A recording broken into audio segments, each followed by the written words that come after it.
And Kirby goes through the traps 1195 at 119 miles an hour.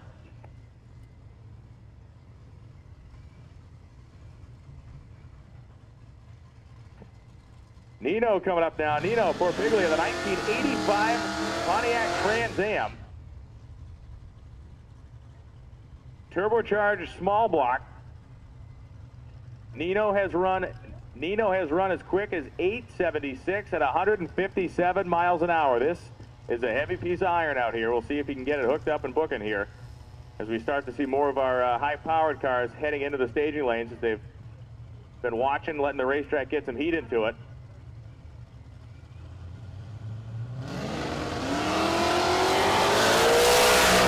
.131 short time. Nino picks the front end up, starts really getting after it now. 124 at the 8th, and Nino goes 892 at 157 miles an hour. Nino, a nice clean run there, and now he gets to give it a little more power and try to pick up some ET. Steven Trance comes up now, Super Street small block competitor in the 1979 Pontiac Chevrolet Malibu.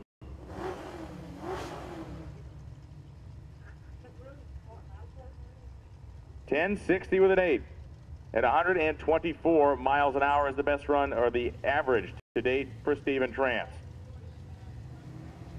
Kevin James at 11 flat, 123 miles an hour. Nice wheel stand for Trance. Trance picks the front end up about 2 feet in the Malibu. Got a great jump on the Fox Body Mustang, and Trance will have no problem getting the stripe first. 1058 with a 625 miles an hour, quicker than 11051 at 122. Lanes 1 through 4 are open for all of our class competitors. Lanes 1 through 4 are open for all of our class competitors, and I look out the tower here, which faces towards the pit area, and I can see a whole lot of work going on there. I see Eric Yost and the boys swapping the slicks onto the back of that thing, got the trailer unbolted, the hood's taken off. Jeff McConnell working on his car down there.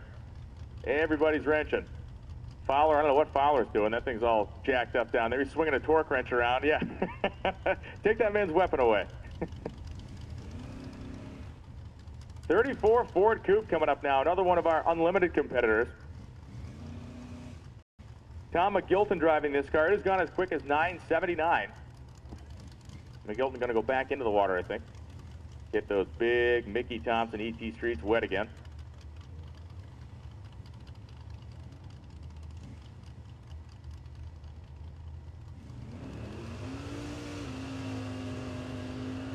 I do believe that is a big block Chevrolet in there making the power.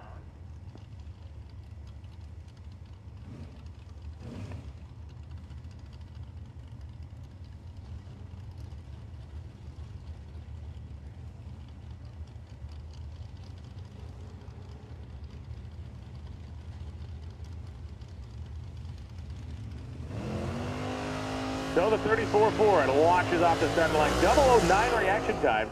Let's see if he can go quicker than the 979 he ran earlier this week. At 108 miles an hour at the 8th. McGilton goes through. He goes 983 at 134 miles an hour. That is a great run, 983, 134. So he's just being very consistent between 79 and 83. Just 4 hundos spread over the course of a couple days. That is a car that is backing up pretty well. Too seriously hurt in that car, if there is anything hurt, because that first turnoff down there, maybe. Not much internet happening out here. Is that a Verizon one? I think he clicked the car off, so I don't think he's going to have to go down there and give him a push or a pull to get him off the racetrack. But it's super slow, and then it just cut out on me. And so I'm on the tower's Wi-Fi, and then Julia has the Verizon Wi-Fi, which I've been watching my Verizon bars come in and out as well. So.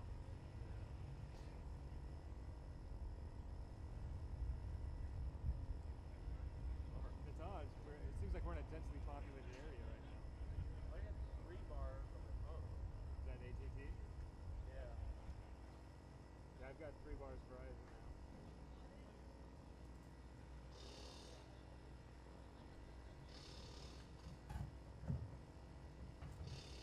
But either way, because we tested with the MiFi hotspot, it was still way slow, and then the tower's internet is way slow. See, now I've got full bars coming back from the tower.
So as we get Rick Prospero turned off the first turn off of the top end, we got Jeff Lutz sitting in the car all dressed up and ready to good looking little Fox body Mustang here in the starting line. Of Alan Crump. Crump currently running number 2 behind Jake Stelter in the street race small block category, naturally aspirated. And Jake, as he has done in the past, is just dominating that deal.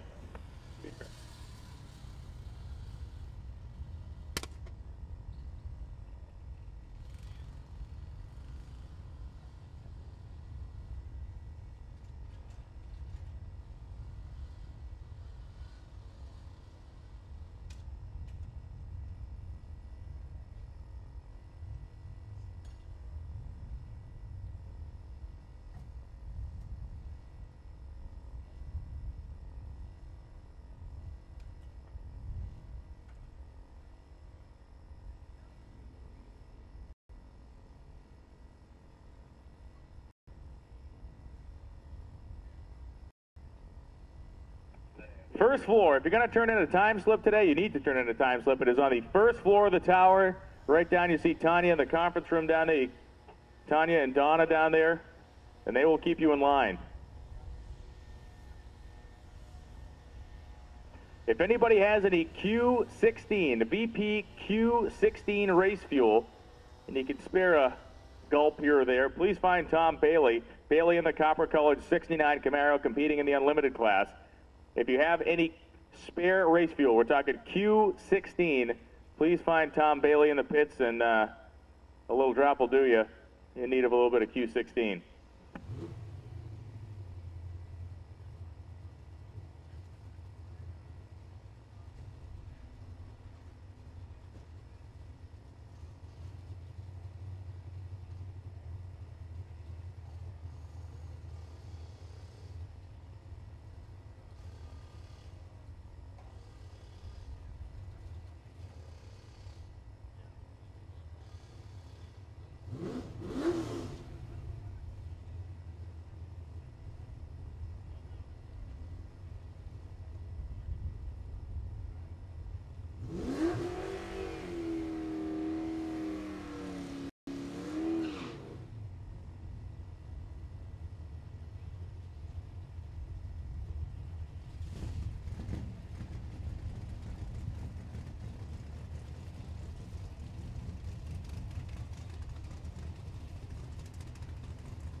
And Jeff Lutz has come to the starting line, and all the fans have come to the fence. So Jeff Lutz now backing up into the water boxes. The Mustang goes 10:48 with a 9, 126. The 1957 Chevrolet of Jeff Lutz. More than 600 cubic inches, a pair of giant twin turbochargers on this car. Jeff Lutz is currently the fastest man in the history. 212-mile-an-hour runs this week in this car. He has not gone into the sixes yet. Larry Larson is the only guy with a 6-second pass under his belt. But Jeff Lutz ran 7:01 with a 1 at 212 miles an hour. And earlier in the week, he ran like a 7:10 at 212. So, we all watch with bated breath as the big 57 Chevy gets up to the starting line. And the cool thing about this car, to me, is it's not the Pro Mod style 57 Chevy body with the shovel nose on it. This thing is the one that's shaped like a cinder block. Jeff says that over 200 miles an hour, the front end starts feeling mighty interesting down there as the air starts rolling around trying to push that car in a bunch of different directions. Ladies and gentlemen, Jeff Lutz, one of the quickest and fastest street cars in the world, here at Thunder Road Raceway. Oh, baby, he's going into it. He's going into the sixes, down to the 8th mile, 166. Jeff Lutz goes down. Oh, 7 flat with a 2 at 212 miles an hour. You have got to be kidding me. Are you kidding me? 7 flat with a 2? Come on. 7 flat with a 2 at 212.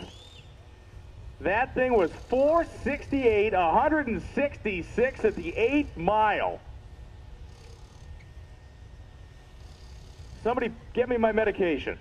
My goodness. 7 flat with a 2 at 212 miles an hour. If Lutz had broke wind at 1,000 feet, the thing would have gone 6s. Just knocking on the door, man. He's that close. A bean, the after effects of a bean burrito would have put him right in there, but no good. So I'll tell you what, right now, we're coming into today, the daily average of Larry Larson was 7:03. The daily average of Jeff Lutz was 7:08. Now with that 7 flat time slip, I am guessing, this is a guess, that Lutz will sit and wait for Larry to run and see what Larry does before he decides to make his next move. But that certainly puts some pressure on Larson. A 7 flat, 212 mile an hour run for Lutz. Very impressive stuff.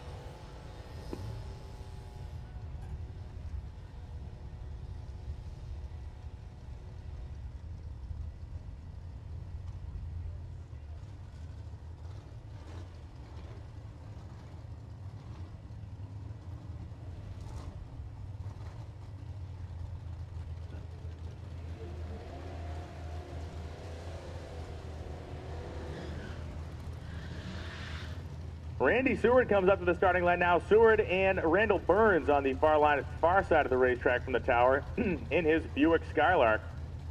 Burns, a big inch Buick engine, a 5-speed manual transmission, and fuel injection in this car. As we talked about Seward's machine, it is a 363-inch small block Ford, turbocharged with an automatic transmission. Seward went 890 last time down. We started with 860 yesterday. Way more aggressive on the launch for Seward this time. It carried the front end. Seward at 126 at the 8th mile. The little notchback Mustang, 862 at 159 miles an hour. That is 0.07 of a second quicker than Seward went yesterday. The sky is falling here at Thunder Road Raceway Park. Unbelievable.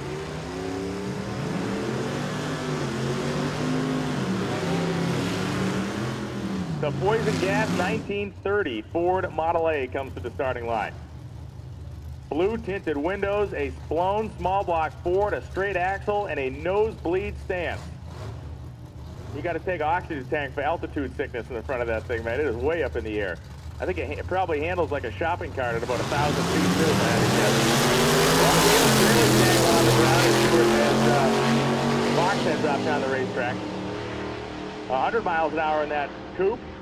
And the coupe goes 1099.5. 1099.5 at 116 miles an hour for Keith Fox at the top end of the racetrack. That is his first 10-second pass of the week, and maybe his first 10-second pass he's ever made.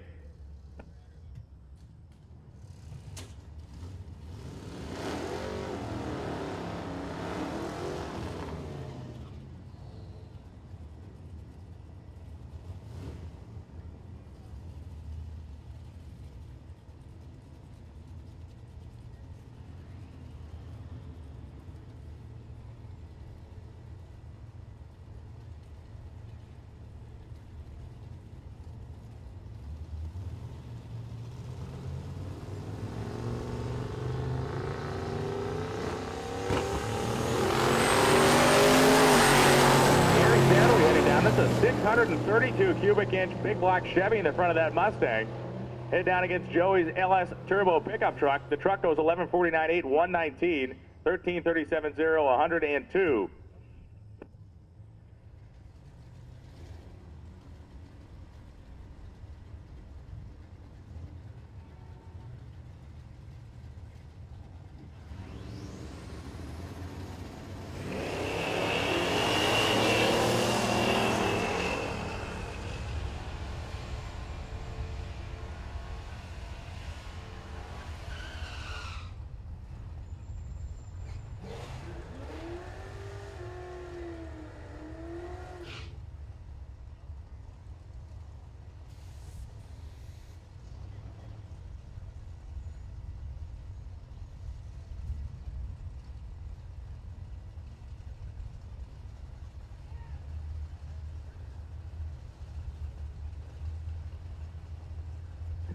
Okay, the Fox Body Mustang coming up against that 1963 Dodge 440. The four-door, the Aussies having another great drag week trip this year.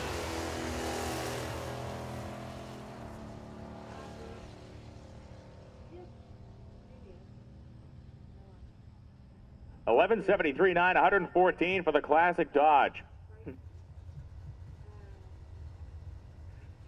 Rocket Brand Racing Fuel was formulated to provide the most power on every run. Each batch is scientifically blended to be consistent each and every time. Rocket Brand is the performance gasoline that more race teams and engine builders have found will elevate their competitive advantage. Rocket Brand Racing Fuel, the undisputed leader in the science of going fast.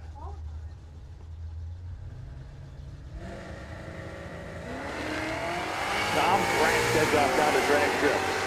Franks in the Mustang LX 995 at about 135 is where we've seen him all week. And Franks goes down 993 with a 7 at 137 miles an hour.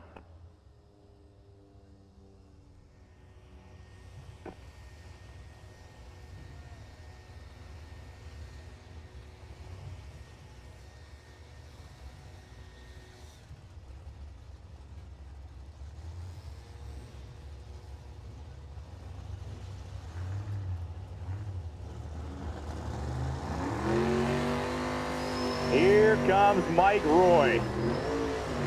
The massive 1971 Chevrolet Monte Carlo.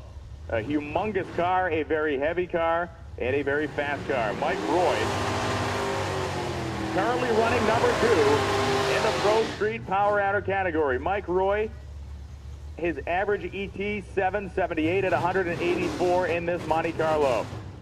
Big old Ford pickup truck looked good over there, but he is not going to get a long look at Mike Roy. Once the tree comes down, that Chevy is going to be out of here like you read about. Roy's had some problems spooling the turbos in this car. We'll see if that continues today. It's taken him a while to get him to spool up, but it's obviously, once he gets them wound up, they've been making good steam. 778, 184 average, and a car that you can land a helicopter on the hood. That is a massive, massive car.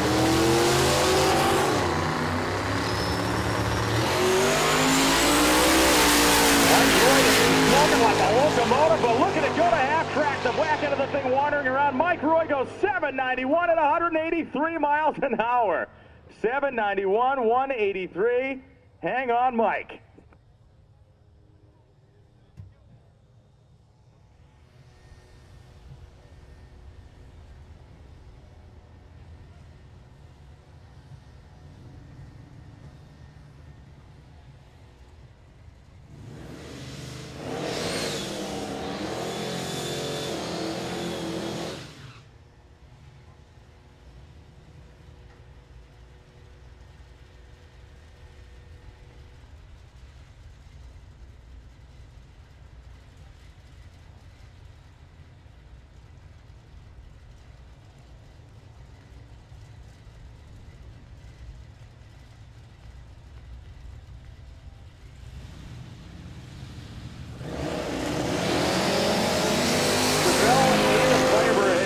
Track. The turbocharged Chevelle making good steam, 133 in the 8th mile. This car been around 170 miles an hour, goes 834 at 166 miles per hour. Here comes Larry Larson. We saw Jeff Lutz go 7 flat with a 2 at 212. Only 0.05 of a second currently separate Larson and Lutz. And it's less than that now, really. If we got to see what Larson runs, then we can start doing some more math. But Larry Larson needs to run a very low 7-second pass to keep pace with Jeff Lutz. It has been like a prize fight all week, and we still have 2 full days of drag racing left, including today, with Lutz and Larson if their cars live that long. 2 of the most evenly matched and wild street cars in the world competing today here at Thunder Road Raceway Park. Not much more to say about Larry Larson, the 1966 Nova. The car has competed at this event 6 times. It has won it 4 times. First couple times with a big blown engine in it, now with the twin-turbo Mike Moran power plant. Larson, pre-stage. You're going to hear him bring the revs up. Retard the timing, start firing out the exhaust to spool those turbos up. Sounds like a machine gun fight. Here we go. Oh, gonna have to back up. I'll have to put him back in again.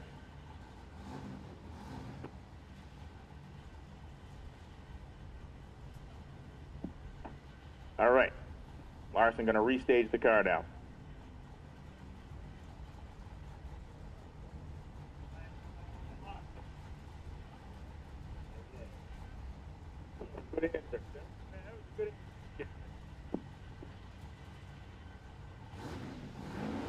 Larry Larson pre-stage now, fully staged. Here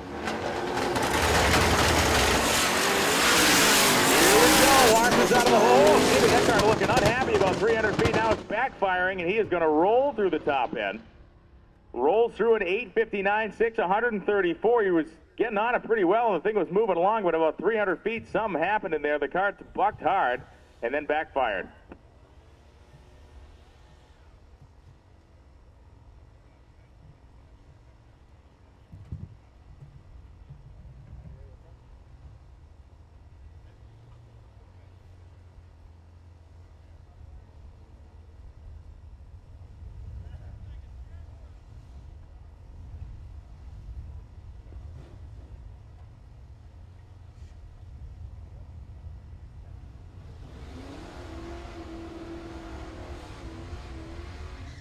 And here comes Bill Fowler and James Pringle to the starting line now. Fowler and Pringle, number 1 and 2 in the big block naturally aspirated class.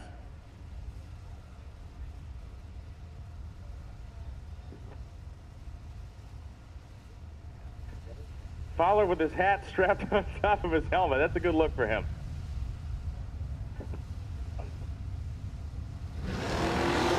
Pringle launches off, hikes that left front wheel way up in the air.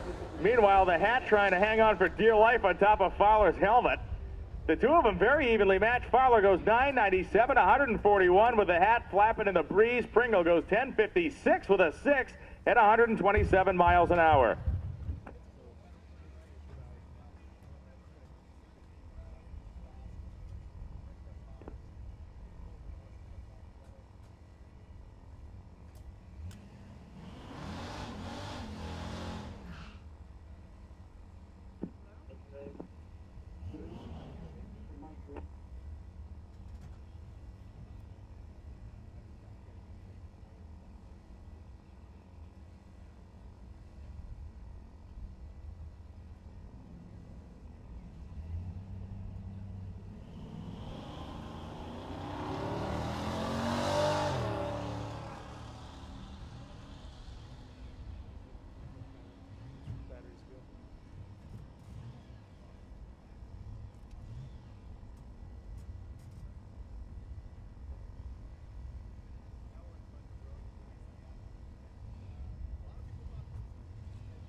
All right, so we still have some competitors loading up here. We're going to be running our class cars until 10:25. Then we will switch over to our daily driver class to run their hour and 45-minute session. Then we will have our catch-all session to end the afternoon. So we have, if you are running in one of our a dedicated class, if you're running in a dedicated class, you have until 10:25 to get into the staging lanes. 10:25 to get into the lanes.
Andrew Williams comes up in the Firebird without a face. If you look at this thing, they took the front fascia off this car, and I'm not sure why that happened, or if they ran into something, or they just decided they didn't need it, but it's not there anymore. Kind of like the Terminator movie when he gets half his deal scraped off there. That's kind of the situation with this Pontiac.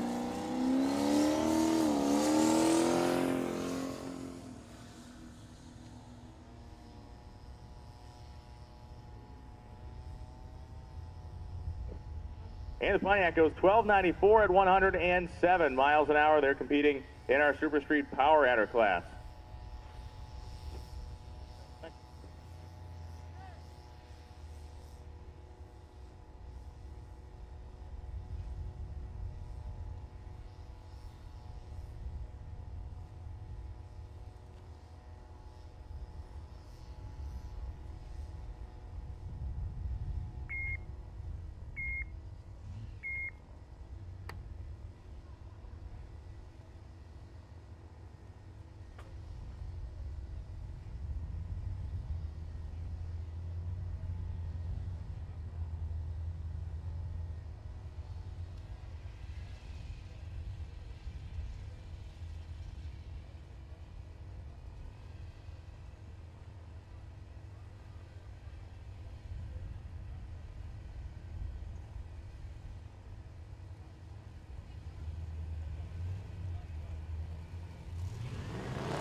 Blown Datsun coming through the water. That is a 1973 Datsun 240Z with a blown big block Chevy in it.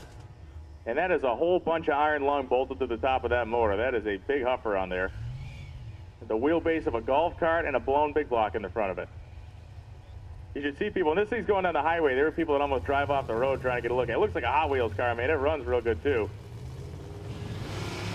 That 632 Chevy powered Mustang launches off. The Datsun moving around a little bit there. 112 in the 8th, trying to run down the Mustang. You'll get him at the top end. 1026, 148. The Mustang goes 987 with a 6 at 137 miles an hour. He just uncorked one. 87.6 at 137. Wow. That is his quickest run of the week by 0.04 of a second.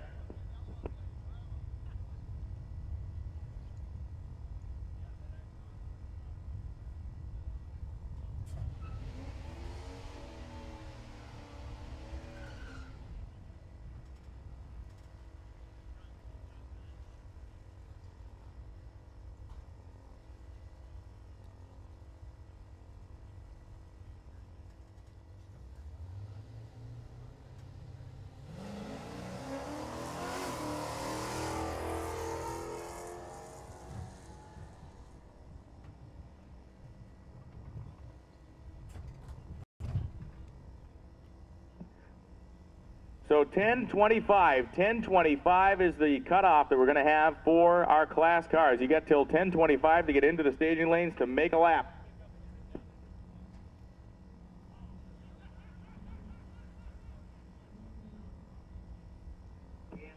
Such a cool, diverse field of race cars we have here. You've been getting a good shot at it. We have 93 cars that were originally entered in our daily driver class.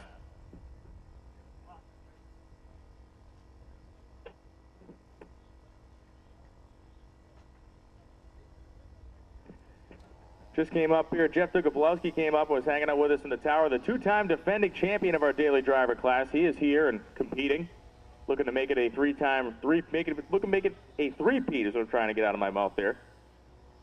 The only guy who's ever won this thing 4 times is Larson. There's been many multiple-time winners over the course of drag week. I got a haircut. A leader in aftermarket performance for over 35 years, Comp Cams provides the valve train components that will make your ride a winner. Built by industry's largest, most experienced team of engineers, our products are designed and tested to perform whether you're using them at the track or on the street. What's more, all of our parts are backed by a talented and dedicated support staff, available when you need them. From weekend warriors to professional racers and everyone in between, Comp Cams is devoted to performance. For help with your application, be sure to visit the Comp Cams booth in the manufacturer's area to speak with one of our knowledgeable technicians. And when you get home, call our toll-free Cam Help Tech line at 1-800-999-0000. 0853 or visit us online at www.compcams.com.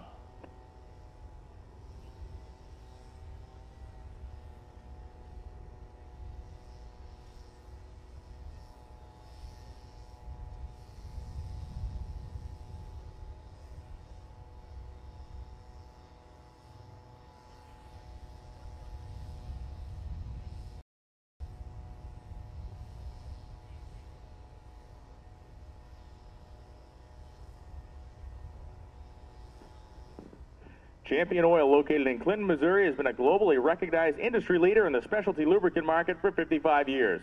Champion is also the official hot rod oil of Hot Rod Magazine Drag Week.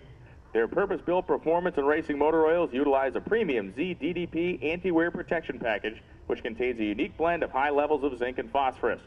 These hyper-synthetic oils contain Champion's proprietary thermal viscosity stabilizer for better protection at high running temperatures. In addition, all Champion performance and racing motor oils deliver maximum compression, plus increased engine horsepower and torque. Check them out at champions.usechampion.com.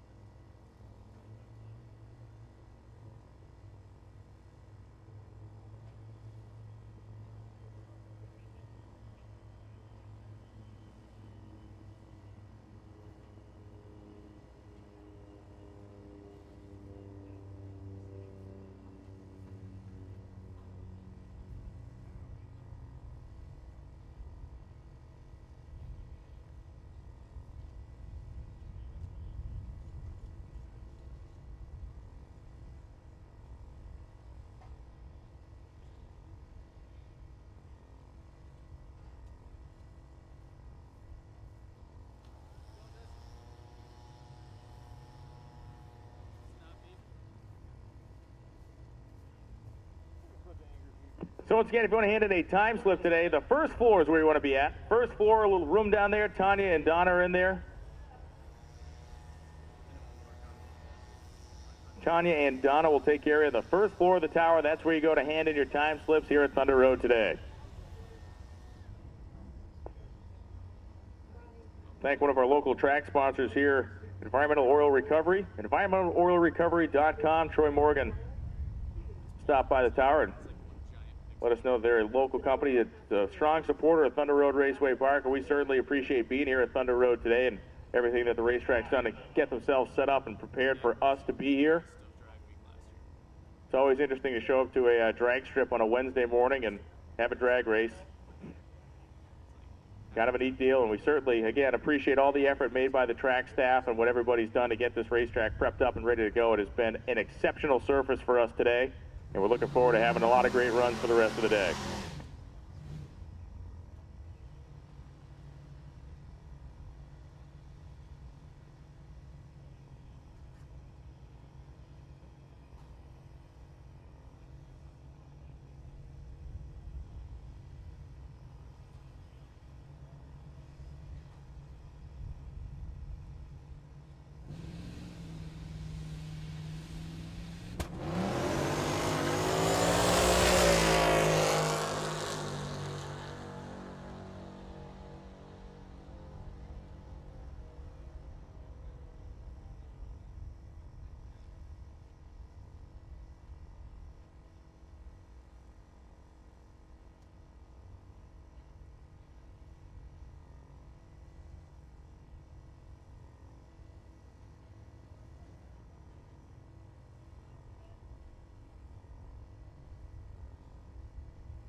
So thanks to Mickey Thompson Tires, who is the sponsor of the live broadcast going on right now. The whole world tuned in to watch. Thousands of people on there checking out the action, listening in live here from Thunder Road Raceway Park in Gillam.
Daily driver competitors, go ahead and bring your tech cards right up to the head of the staging lanes, please.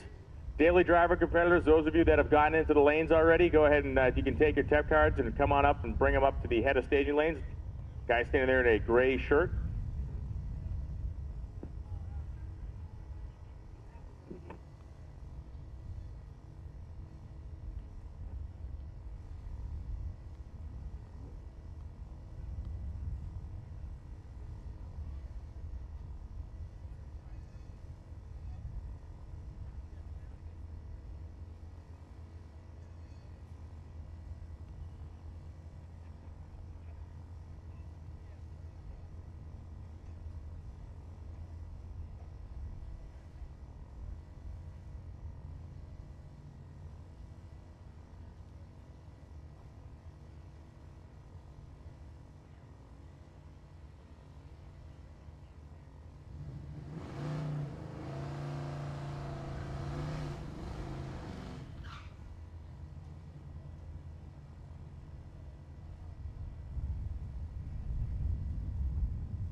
Daily driver competitors, you can go ahead and pull up staging 9 as well. If you're coming up the staging lanes, go ahead. You don't have to sit all the way in the back. You can pull up lane 9.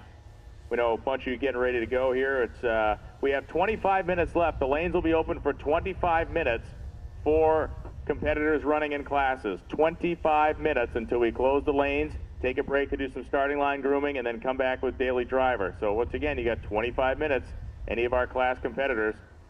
We want you in lanes 1 and 2. Class competitors, we want to keep you in lanes 1 and 2. The traffic flow for you has slowed, so we'll take class cars in lanes 1 and 2. That way we can spread our daily drivers out some. And some racers are already hitting the road. I'm looking at the 55 Chevy Pro Street pickup with his U-Haul trailer behind him, headed off down the highway to Memphis. We're going to make the long drive today up through Arkansas. And one of the cool things about this trip, well, I guess cool for me, not so cool for guys that are sitting in torture chamber race cars trying to drive them down the road, but cool for me, we take the scenic route. We do not take direct roads anywhere, so it's a lot of back road driving. For instance, we took, for us to get to here from Ennis yesterday, we went 240 some miles. I think if you went the direct way, it was a way lot less than that, but that would be easy, and we're not about easy. We're about torture here at Drag Week.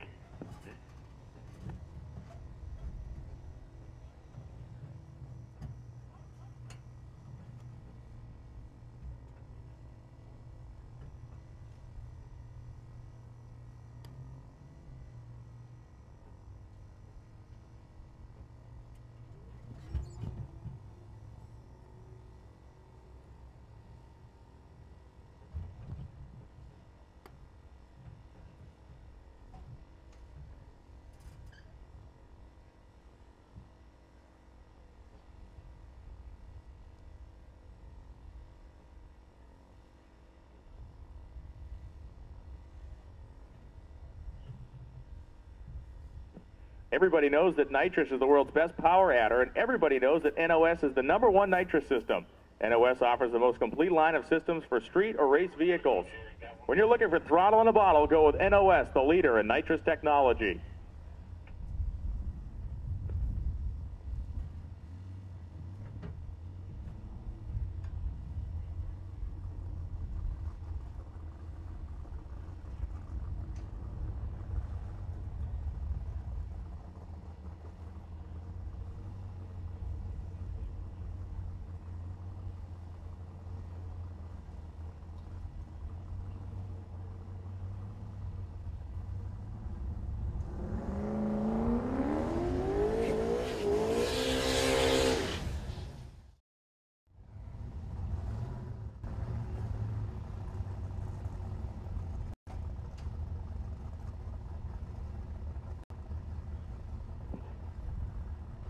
And here comes the wagon. This is Sean Fink. Fink has been averaging 892 at 152 miles an hour. This is a neat car, a 23-degree headed small block Chevy.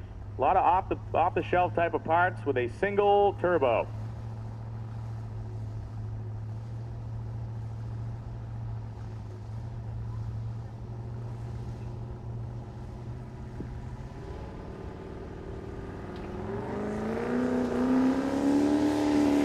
Down comes the tree. We're going to sit there and spool the turbo. Drop the turbo over, and the wagon is gonzo. Down through the 1/8 of a mile, the wagon at 126 miles an hour. The little small block Chevy goes through 872 at 154 in the Chevy 2 wagon. So 872, 154 on just about 350 odd cubic inches.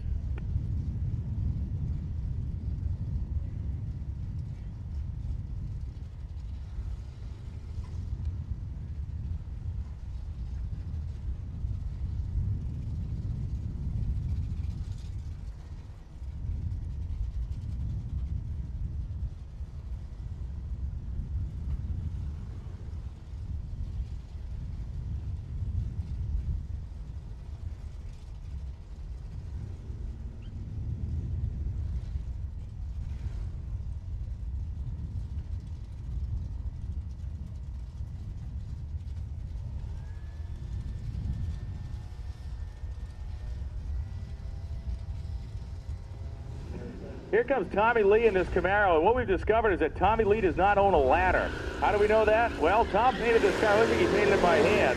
looking down from the roof, he painted one side, then, well, you can tell he walked right around and painted the other. Some of the best primer paint on it, mismatched wheels. And it's been running well this week. Been averaging about 12 90s in this car very consistently. And the big Dodge pickup truck rolling up to the starting line. That is a 1972 Dodge pickup, D100. Has a 400 cubic inch LA Chrysler engine in it. And a bottle of nitrous in the bed. And a set of mud tires in the back. And all of a sudden, Tommy Lee's thinking, man, I should have just bought myself an old Dodge pickup truck. Can the pickup keep his nose out ahead of the Camaro? Here comes the Chevrolet at the stripe. The Chevy goes 1271, 110. The pickup backs off the 1324 with a 1 at 101 miles per hour. This car is gorgeous, and it was at the hotel this morning. This is the 1957 Chevrolet Unlimited entry of Martin Robertson. Martin Robertson, if he continues the performances he had on Monday and Tuesday, will have earned his pilot's license, because this car has spent more time on the bumper and pogo sticking down the racetrack than actually on four wheels. It is dead hooked at every track and stood almost straight up and down. I believe this car is all steel. I believe those are steel bumpers on it and the whole works. It is a fantastic 1957 Chevy. Not running a huge tire on it. It has the trailer hitch, which also acts as the parachute mount.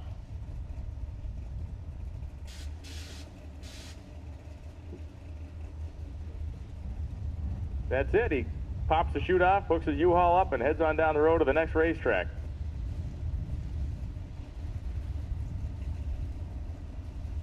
Be awesome to call up like Reese Hitch and say, hey, what is this thing rated to with a parachute on it? Excuse me? Click. Yeah.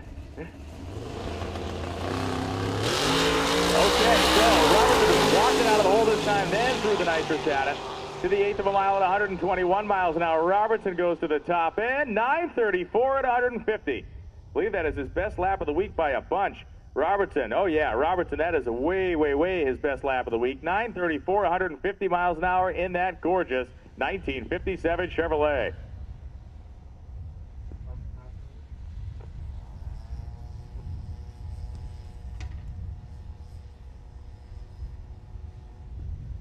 Here comes the 1964 Ford pickup in our gasser class.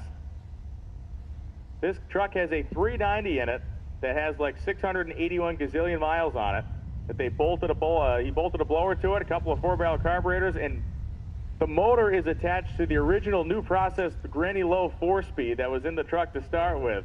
Yeah, and the first day he was talking to us about how the thing really axle wraps bad when he tries to launch it. So the first day he was getting a little aggressive with it, and it pitched the U-joint out about 3 feet into its second run.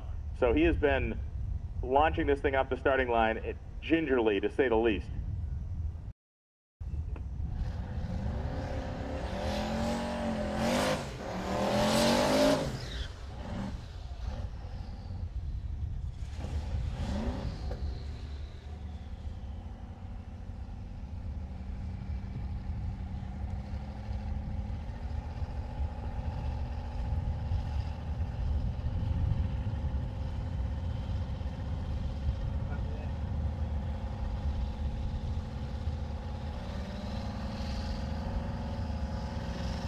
So the Chevy 2 and the 64 Ford pickup. Pickup gently walking off the starting line. Not because it's blowing it up here in Louisiana. This is the Chevy 2 taking no risk though. 110 miles an hour, and the Chevy 2 goes down 10-16 with a Ford, 137 miles an hour. And the 4-speed pickup.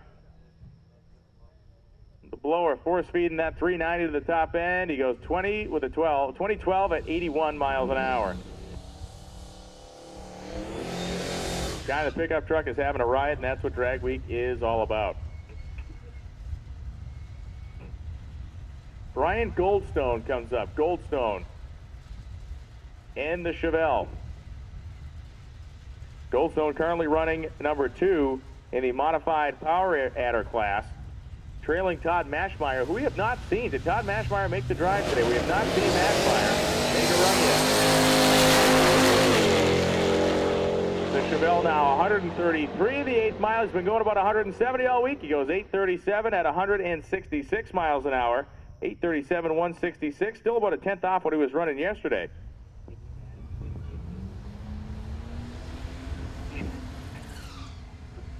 Here comes Bill Fowler in his Mustang. Fowler had the straw hat strapped to the top of his helmet last time, but that has apparently blown away somewhere in the middle of a soybean field out here somewhere or something. Taking on the Gremlin. This Gremlin is equipped with a 4-liter inline-6 Jeep engine, a T5 transmission out of a Mustang, and been running 15s all weekend. They got a nitrous ball on it, but I don't think they got the deal ironed up. I think they're going to wait till the last day to melt the pistons out of it. Bill Fowler's car, it is a naturally aspirated big block 4 that makes 1,000 horsepower on pump gas. That is a 4,000-pound car that just went 983 at 142 miles an hour. That is his quickest lap by a ton. 983 with a 142 for Bill Fowler.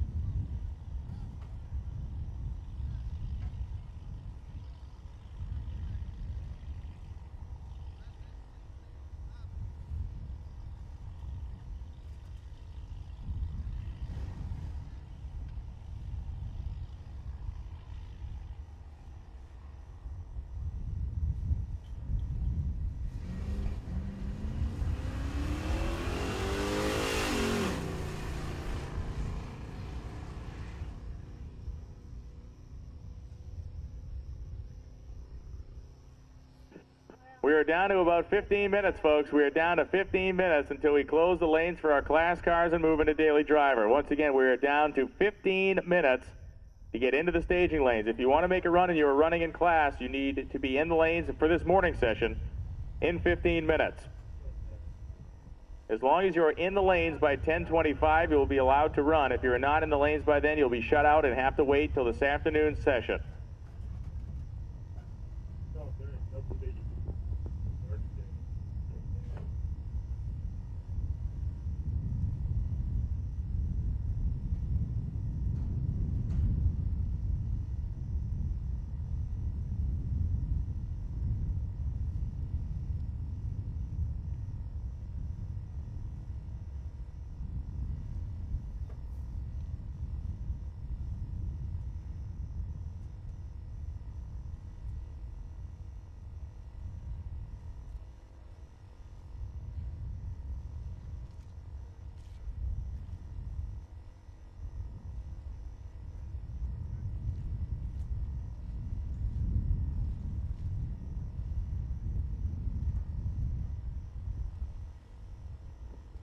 And once again, here comes the crop duster plane buzzing the pits.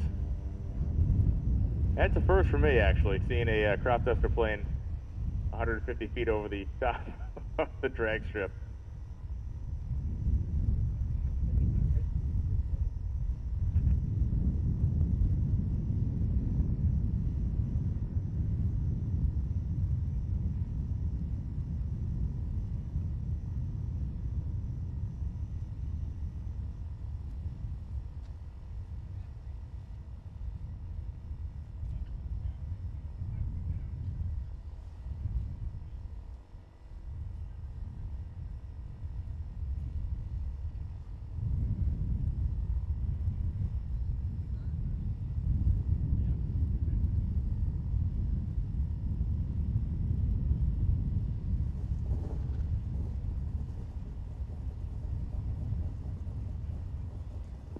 The Cadillac CTS-V.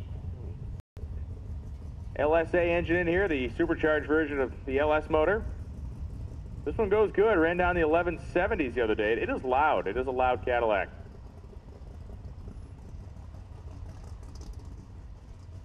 Pretty quiet at idle, but he's going to... oh, and here comes that awesome 1969 Camaro of Tom Bailey. So we saw Tom Bailey had been pulled over by a local officer of the law in Troop, Texas last night. And we were hoping he wasn't just getting hassled because we were in a small town and he had a pretty wild-looking car. It turns out that they were a little quick to move through a stop sign. So David Freiberger from Hot Rod jumped out of our vehicle and he got some photos of it. Yeah, see, this is a loud car. I'm wondering if he has electric cutouts in the thing is maybe what's happening there. If he has electric cutouts, you can flip the switch, because it is, if it's a fully, if that thing not just mufflers in the thing.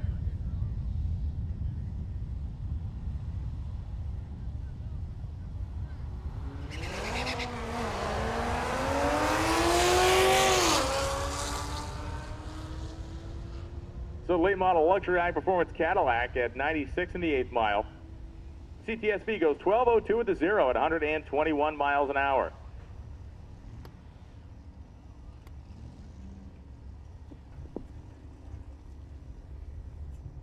Ten minutes. We'll be closing the staging lanes to class cars in 10 minutes. If you're in the lanes, that's fine, but you need to be in the lanes. You have to be in the lanes by 10:25 to make a lap.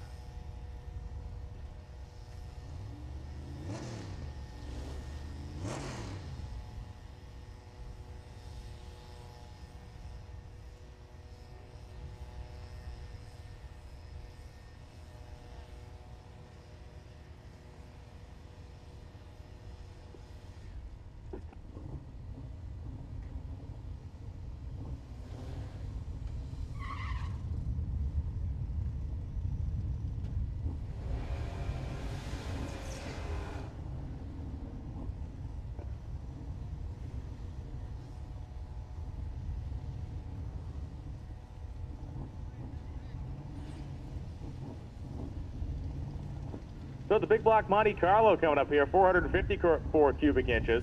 Unlike Mike Roy's car, no boost or nitrous headed through this one, just naturally aspirated. And the Buick Grand National, the Huber clan running in the other lane. Turbocharged V6 for the Buick, obviously, a 454 in the front of the Monte Carlo. The Monte gets there first, 1325 of the 301. The Buick goes 1395 of the 2 at 96. Here comes another one of our gasser class competitors. This great looking 55 Chevrolet. A set of Rocket Racing wheels on it, I believe. Or they kind of look like old school the Kidney Bean Hallebrand wheels. Guys used to run a lot in the 60s. This is Adam Lee. I'm not sure if Adam's driving today or who's driving. This car was short on clutch yesterday. We were talking how it was not good when the friction material is all worn off in the clutch, because the friction material is kind of like what provides the friction for the clutch to work. So when there's none of that left, you have steel on steel. A 4-speed, a Tom Nelson built engine in this car. Fender well headers that are painted orange. Got all the right touches and cues.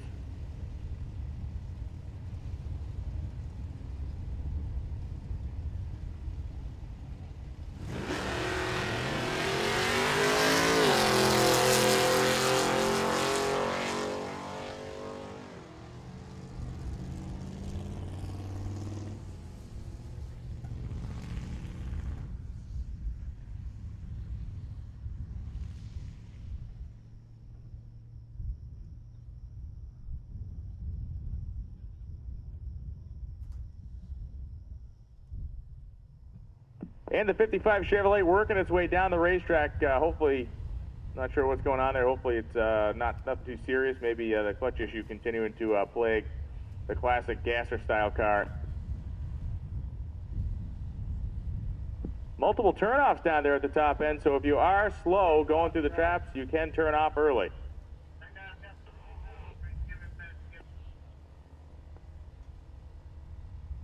Larry Larson has made it back into the staging lanes in the 66 Nova. He will be making another hit at it this morning. Tom Bailey waiting in the wings in his 69 Camaro.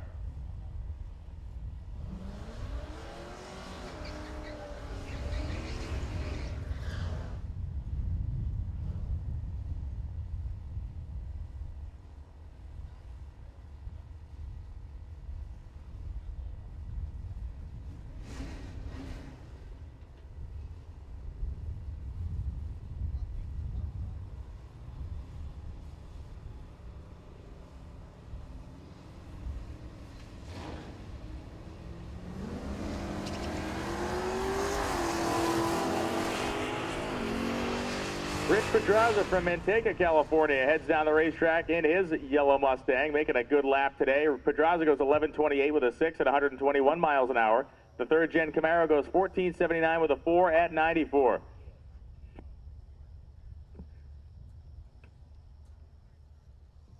Another gasser, this one, Keith Harrison, the 1955 Chevrolet.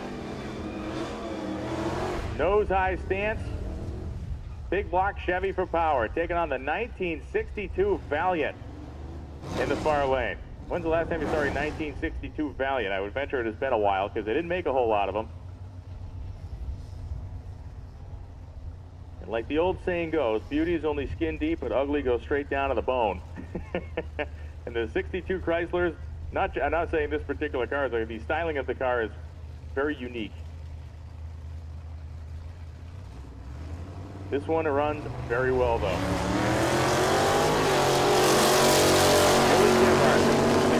He's been running down the 1150s all week. Gebhardt, a great launch.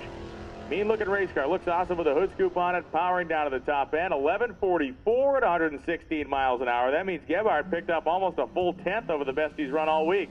13:69 with a 4 at 101 for the nose high 55 Chevy. The Gremmy is back up. Slicks bolted to the back. Oh, they're purging the nitrous now, so they are giving this thing a shot of nitrous.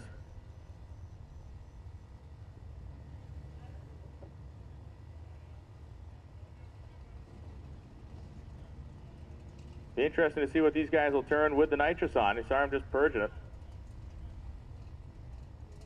So instead of a Gremlin X, we have the Gremlin N2O down there, nitrous oxide.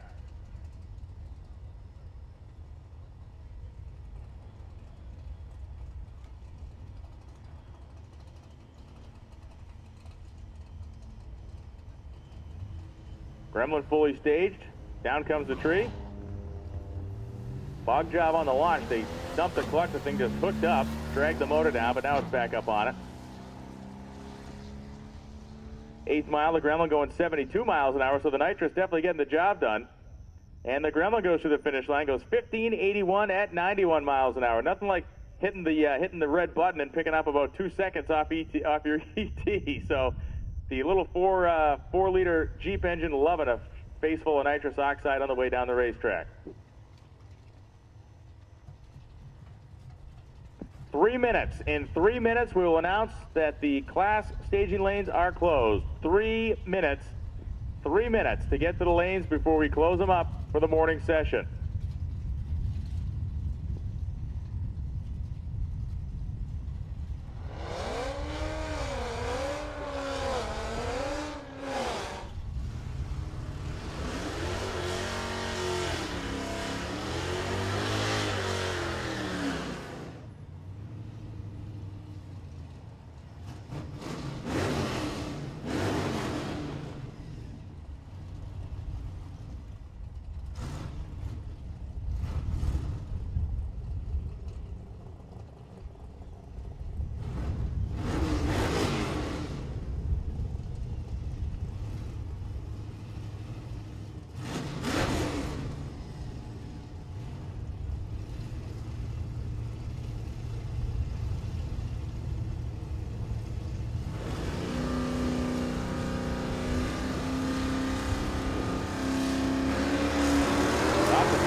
Yeah,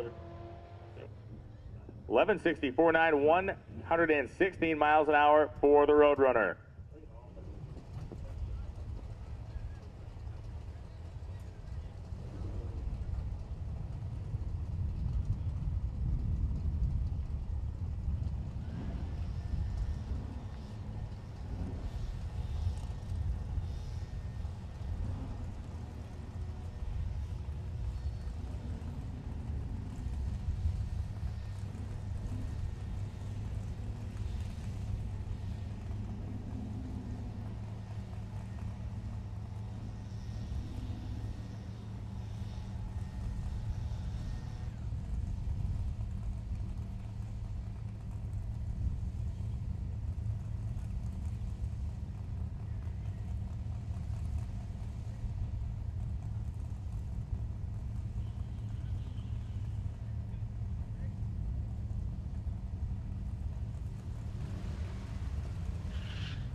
Randall Burns coming up in the Buick.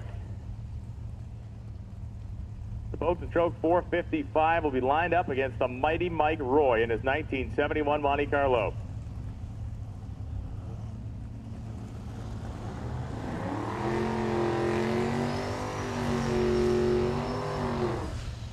Larry Larson coming around the corner out of the staging lanes as well. A lot of a flurry of activity here at the very tail end of our morning session for our class cars. I see Eric Yost's team thrashing to get that car into the lanes. Yost in the 84 Pontiac, putting his helmet in there, getting ready to make the corner and come on down to the staging lanes. 1 minute until we close the staging lanes. The staging lanes will be closed in 1 minute.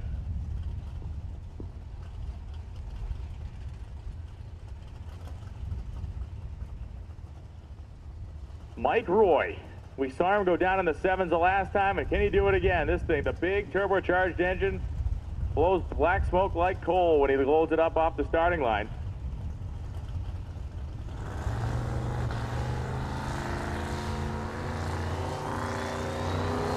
Burns takes off, gets a head start, it's like a bracket race, and here comes Mike Roy, opening the speed around the side of Burns' stars. He comes by him at the 8th mile. 144 at the 8th for Roy. He goes 785 at 182 miles an hour. Randall Burns goes 1339 with the 2 at 105, and I want to talk to him this afternoon about how it feels. He was going 78 at the 8th, and Mike Roy came by him at 144 miles an hour, almost twice his speed. The staging lanes are closed. Staging lanes are closed for our class cars. If you're in the lanes, you're good to run. If you're in the lanes, you're good to run, but we are closed to staging lanes. If you're not in the lanes right now, you'll have to wait for the afternoon session. Once again, the lanes are closed. If you're in the lanes, you're all good to run, but the lanes are closed for class cars until our afternoon open session. And here comes Larry Larson. Larry in a position that he needs to match Lutz's run this morning because Jeff has officially closed the gap. Depending on what Larry does here, Lutz has all but closed the gap between the two of them with that cannon shot, 7 flat 2, 212 mile an hour lap. Larson in the Nova went 300 feet the last time, and then something either failed in the car or whatever, but the thing bucked very badly, and he rolled it through. Larry Larson fully staged now. He's going to spool the turbo.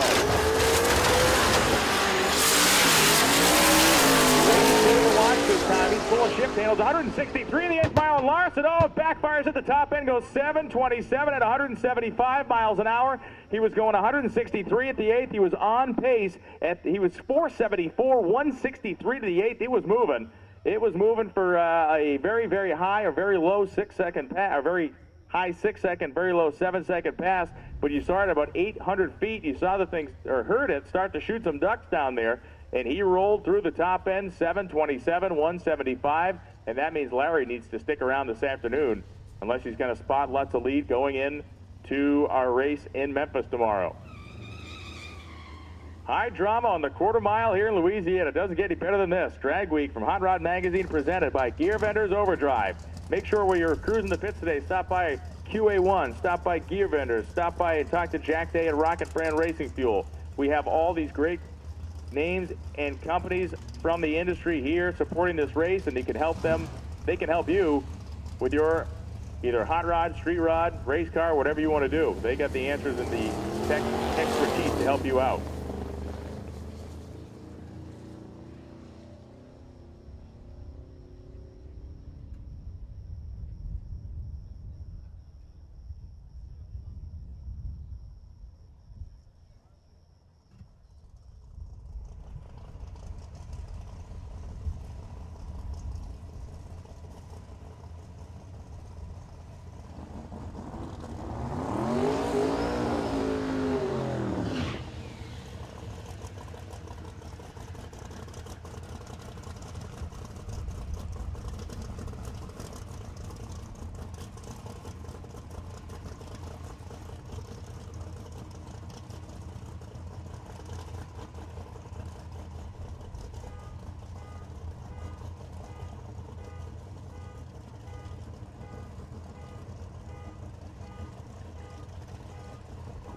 Tom Bailey comes to the starting line now as we in the tower have a conversation of us probably not having the the gumption to sit in this car for 1,300 miles all week.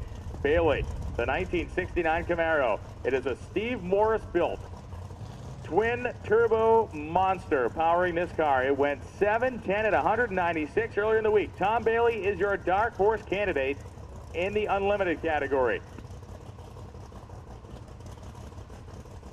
So Bailey, he's part of the triumvirate of 3 cars that are left that can really do some damage in unlimited.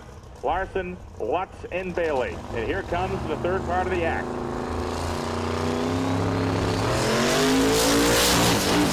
Oh, Bailey launched very hard. 112 to 60 feet that thing went, but it was drifting to the left-hand side of the groove, so Bailey lifted, and he's going to roll it through, but the tune-up was right. I mean, the tune-up as far as the traction and stuff was good, 112 to 60.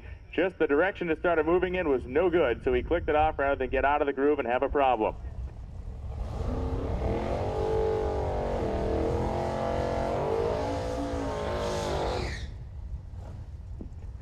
Here comes Doc McIntyre. This is a naturally aspirated big block Chevrolet that is fuel injected.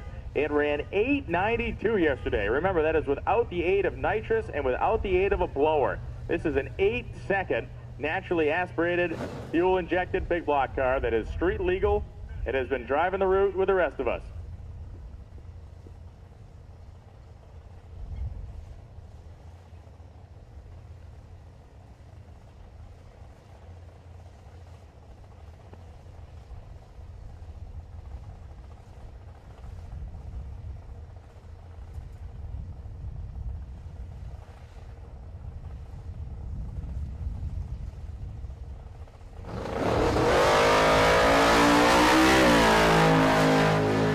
Doc McIntyre through the 1/8 of a mile at 121 miles an hour, and McIntyre stops the clock 896 at 151 miles an hour. 2 runs back-to-back in the 8-second zone for Doc McIntyre, naturally aspirated. He is going to be very happy with that. He is your current leader in big block naturally aspirated, or Pro Street naturally aspirated.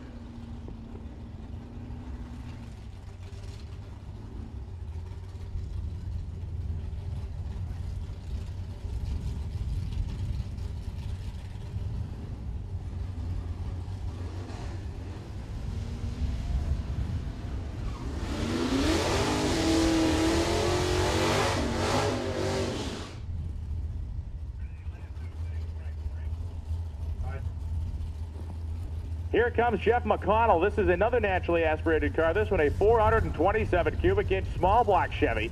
McConnell, as McIntyre has been trying to run in the 8s, McConnell's been trying to keep it in the 9s all week. He ran 999. He ran 999.2 on Monday. He ran 999.5 on Tuesday. And here we go. Both cars lined up side by side. The Gremlin and the Malibu. McConnell is running off the starting line. McConnell now at the 8th mile of 427 at 110 miles an hour. The Malibu stops the clock 967, 9 at 138 miles an hour.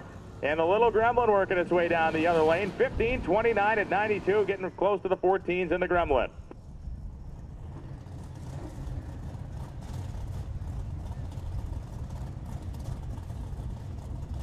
And the last pair of this early session,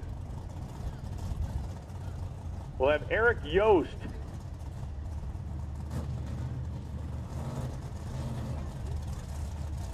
Eric Yost coming up in the 84 Pontiac, and the Chevelle apparently leaking oil or some substance on the starting line.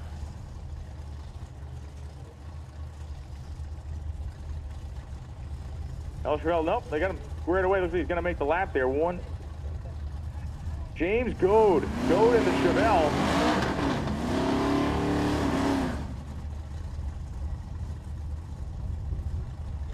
Let's fire. So Eric Yost going to make a solo here, and the Chevelle going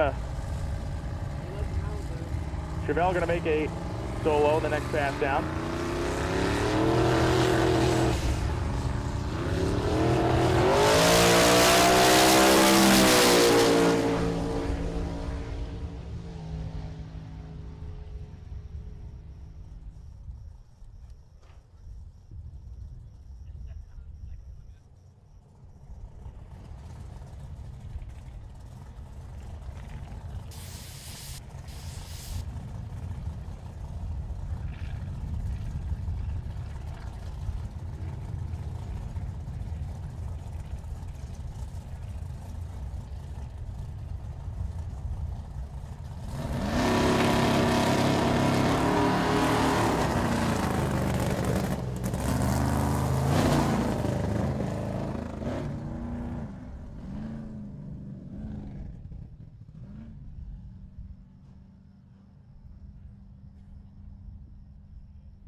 Okay, so here's the deal. We're going to take like a 10, 15-minute break, do a little starting line cleanup, and then we'll be at it with our daily driver category. So daily driver competitors, load them into the lanes, please. Daily drivers, we got most of you there, but the rest of you can stack up, and we're going to get rolling with daily driver. Our daily driver run session will be starting in 10 to 15 minutes.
All right, 5-minute warning. This is a 5-minute warning for our daily driver competitors. We're going to be pulling you around the corner in 5 minutes. 5-minute warning for daily drivers. So if you want to check your tire pressures and get ready, 5 minutes before we get things fired up and rocking and rolling in daily driver.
Daily Driver competitors are just about ready to get you started. If you have not brought your tech cards to the top of staging, please do it. If you have not brought your tech cards to the top of staging, please do that right now.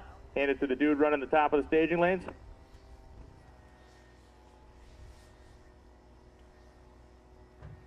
Bring your tech cards to the top of staging if you haven't already, and just waiting on the thumbs up from the start line. We'll get things fired up here with Daily Driver action.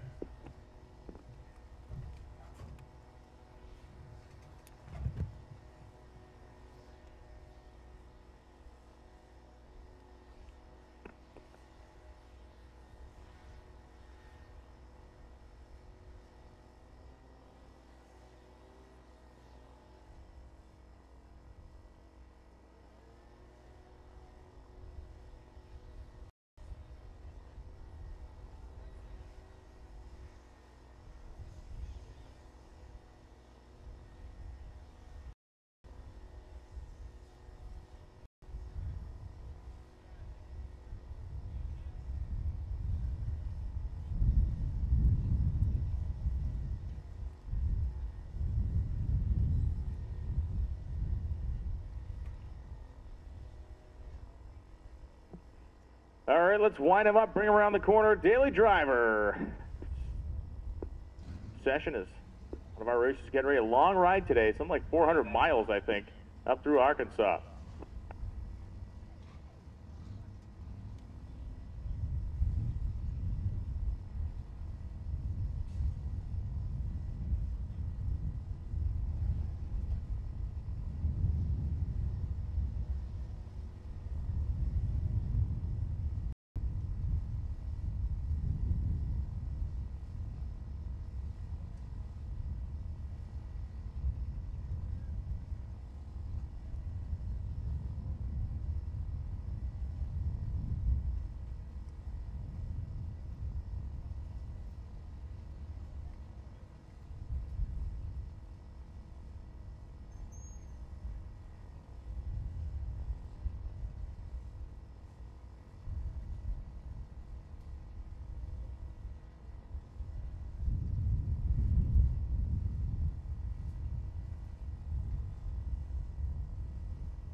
Neil Sabo and Bob Perrin come up to the starting line now. Perrin in that great-looking Chevrolet, and Sabo in the late model 5th generation Camaro.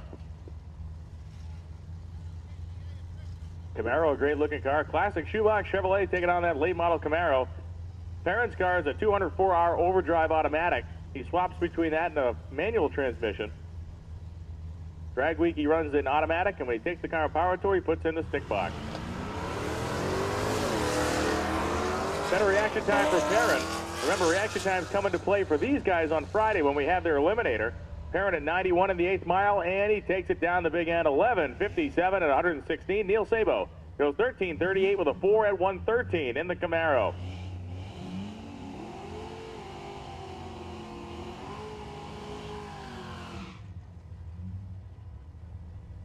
Jeff Dukapolowski comes up, the two-time defending champion of this category at Drag Week. It's a 1978 Malibu, 383 small block Chevy, turbo 350 transmission, pretty tried and true combination. And Dukapolowski currently qualified in the 27th spot. We take the 32 quickest cars and put them in the eliminator on Friday. 0:42 reaction time for Dukapolowski, 4:05 light for Ryan Robnett. Robnick goes down in the Mustang 11:27.7, 119. Duka Pulowski goes 11:92.0 at 112.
Diesel pickup truck launching off against the Roadrunner down here. That's Ross Dudley in the Roadrunner. Dudley had the better reaction time, and the Roadrunner goes down 12:92 with a 5 at 112 miles an hour. The pickup goes 15:20 with a 3 at 91. Clark Lamb comes to the starting line. Lamb in a gorgeous 1968 Barracuda.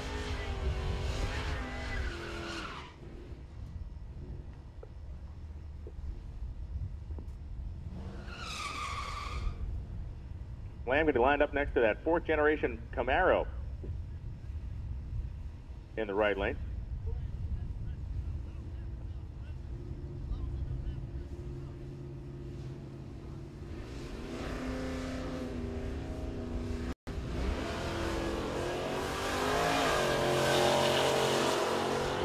And 12 miles an hour.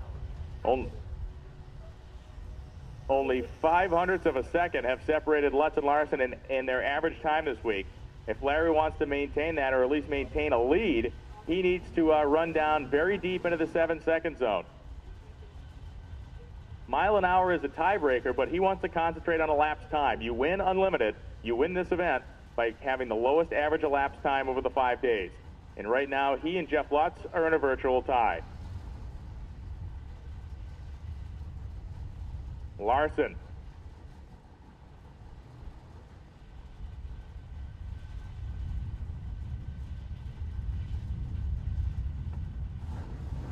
Pre-stage.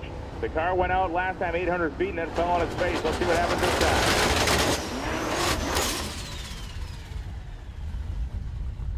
You know what he's going to do? Back it up.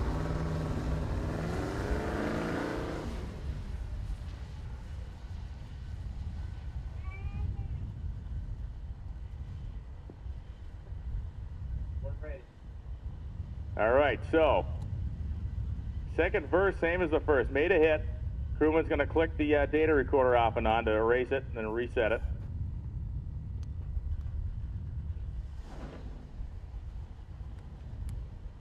And this has certainly been a more difficult week that Larry Larson has ever had in the past. Normally he's been one hit and move on.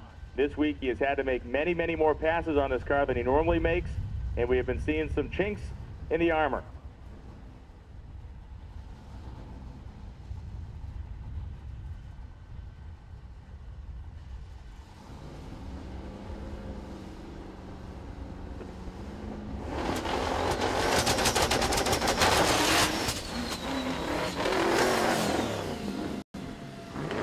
That car is suffering from some type of a fuel delivery problem. Something's going on there. They're going to get it back in the pits and get a look at it. They do have about 2 hours to diagnose the issue and see if they can figure out what's going on. Or I should say an hour and 45 minutes at this point.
1191 with a 3 at 105 miles an hour for Josh Walton. 1566 with a 9 at 97 for the Dodge Shadow. James Goad comes up again. Goad and the nitrous-fed Chevelle running in modified power adder. Ran a 10-second lap last time. The car has been down in the high 8s for the rest of the week.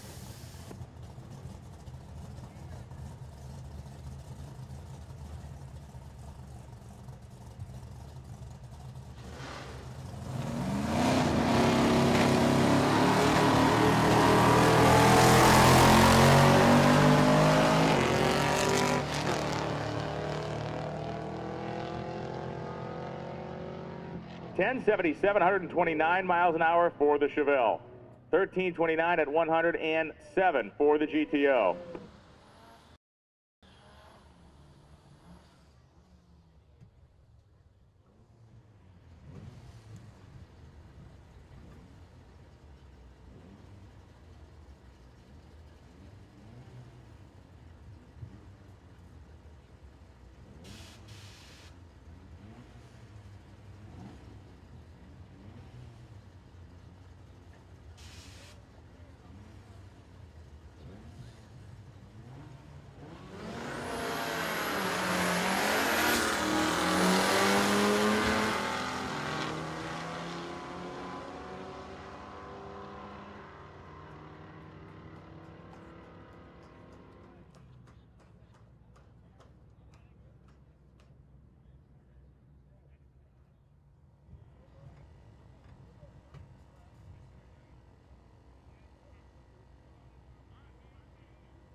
Eric Yost, they have doubled down on the duct tape on the rear of the hood. More power, more tape, more power. Yes, aerodynamic purposes. That is pretty good tape because this car will run at 180 miles an hour, and at 180 miles an hour, that hood has got some lift on it. It wants to peel off. It's probably pitched up pretty good in the center by the time he's running that fast. I could not imagine that car at 241 miles an hour in the standing mile, though. That is insane.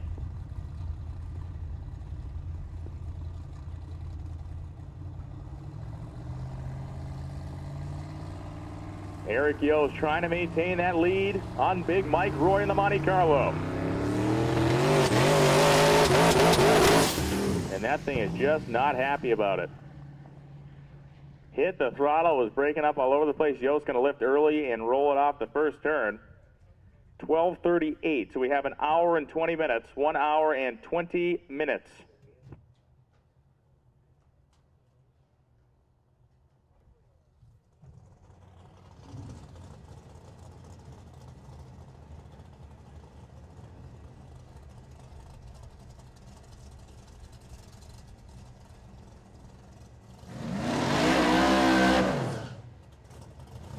Here comes James Goad in the Chevelle.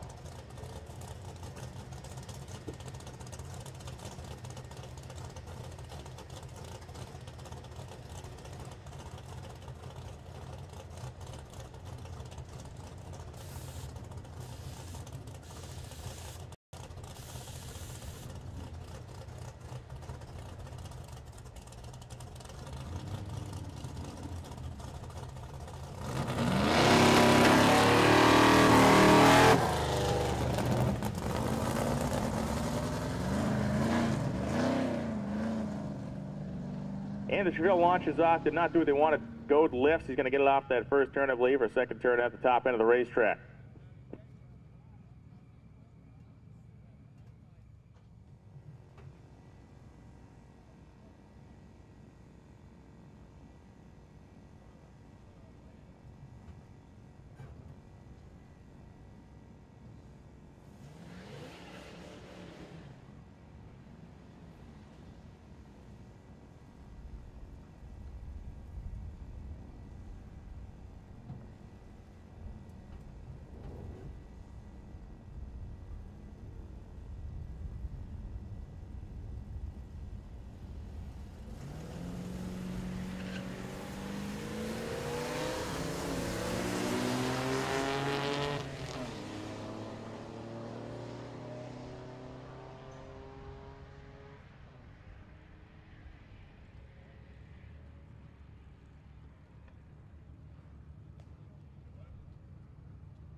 In comes Todd Maschmeyer. We saw him blow the tires off the car once or twice on the last time down the racetrack.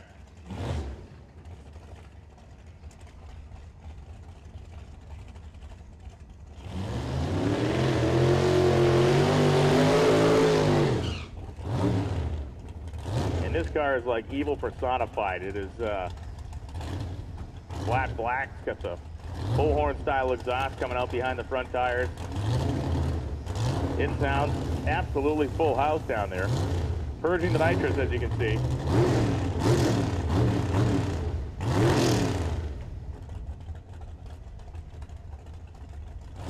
So as it turns out, I've just been informed that Eric Yost's Firebird was the fastest car ever run at the Maxton Mile down in North Carolina at 241 miles an hour. Those guys, the East Coast Timing Association now holds their meets up in Wilmington, Ohio. Back to the matter at hand. Todd Maschmeyer. Locked in blue, Davis, Nettleton, and he is on the run now to the 8th mile at 140 miles an hour. Mashmeyer goes to the top end, 8:24 at 177 miles an hour.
Ryan Ola comes to the starting line now. And Ola, we hadn't seen him run today. He is currently leading his class in this really bad little Monte Carlo.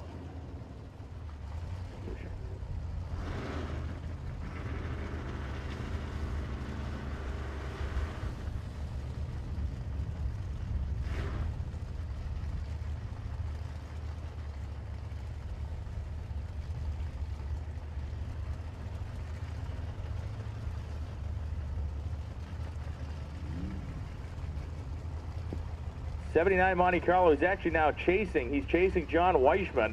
Weishman down in the 880s today, the very low 880s. Ola been running in the 890s in the Monte Carlo. Oh, baby, big, huge nitrous box. You see the flames look out from under the hood.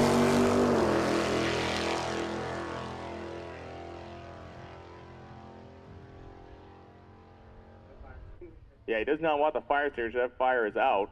11:42 with an 8 at 117 miles an hour for the Valiant. And Ola climbs out of the car, and it popped pretty good. Belched a little bit of fire up over the hood.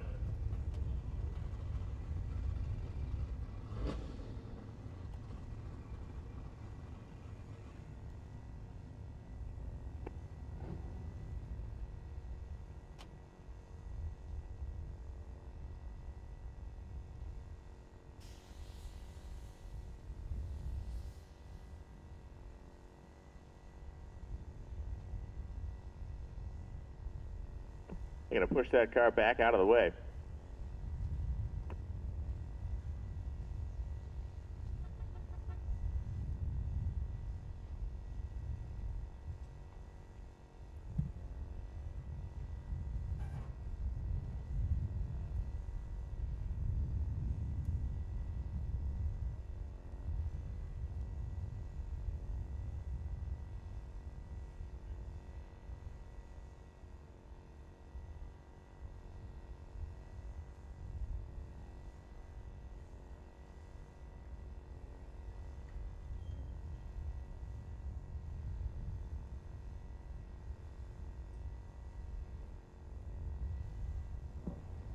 We had a couple of notable kind of land speed guys competing this week. Yost was the Hot Rod Magazine Top Speed Challenge winner, and Mike Reichen, whose car broke. Reichen was running in an all-wheel drive Eagle Talon this year. He won that Top Speed Challenge award, contest twice at Maxton, not in the Talon, but in a Mitsubishi Lancer Evolution. Apparently, Mike suffered a transmission failure or something. I'm not sure what went away in the Talon, but he is done for the week.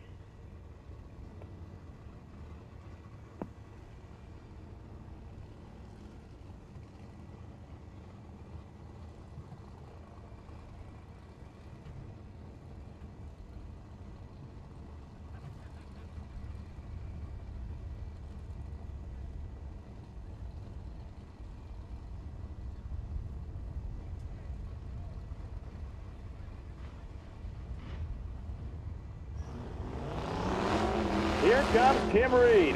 Tim Reed in the Pinto. He went 7.99 with an 8 yesterday.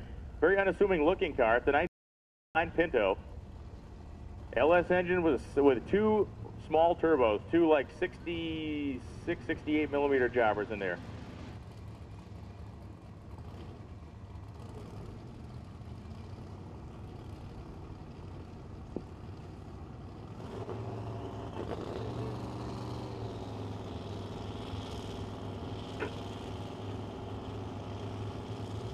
So Tim Reed making a pass late in the day here, 1 hour and 13 minutes until we close the staging lane.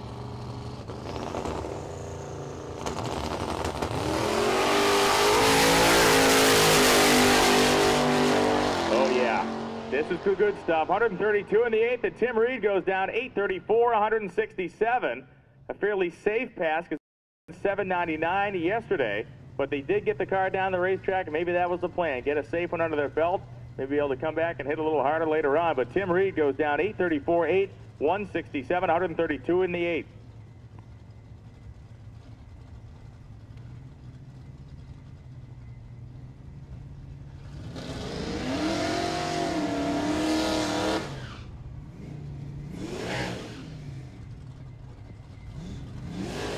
In terms of old school, just pure awesomeness, this 1972 Maverick has captured our hearts. A 363-inch small block Cleveland-headed Ford motor with a tunnel ram, a pair of 4 barrels, and a top loader 4-speed.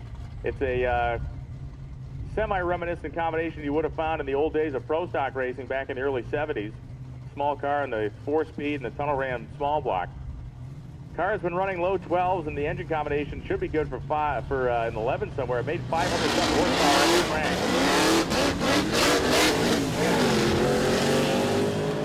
And Nino's car, it sounded like it was starving for fuel or something there. Motor kind of barking off and on. But here goes the little Maverick. Cranking all 4 gears, goes 1259 at just 95 miles an hour.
Just got a quick piece of debris to grab off the end of the racetrack. Want to make sure everything is safe and clear down there in the shutdown area, so we'll get that cleaned off and we'll be back up to running.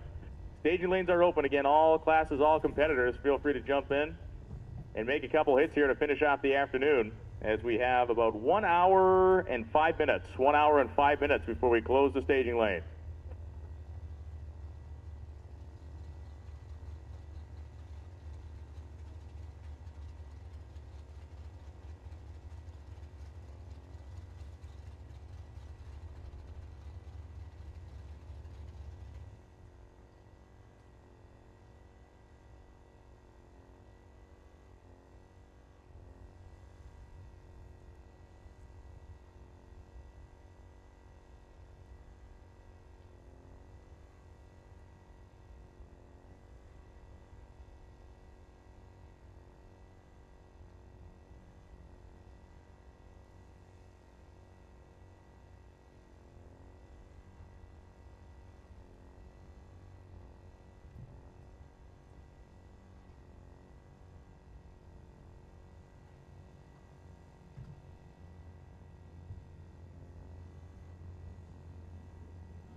All right, the 4-speed, small block, 12-volt axle-equipped Nova. In the left lane, taking on 8 miles an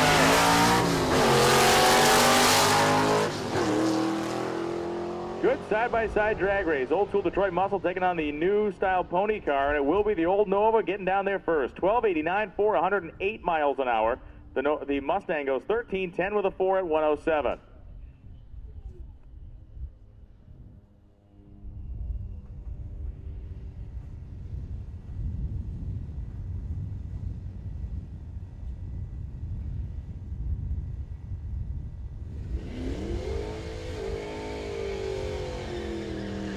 First time we've seen this Chevelle run today.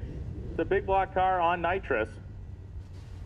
Naturally aspirated, the car was running 11s, and they hit it with some serious spray because it jumped right down into the mid-10s as soon as he hit the button.